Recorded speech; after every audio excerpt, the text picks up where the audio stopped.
எங்கள் வீட்டு மழலையின் மழலை பேச்சு.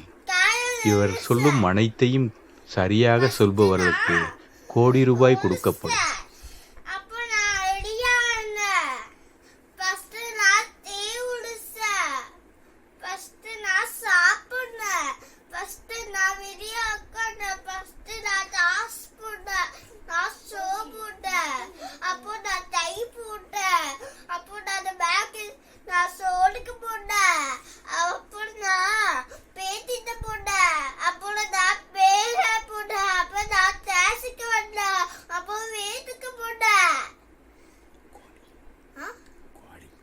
கோடி இப்படி தத்துவா அந்த கோடிக்கு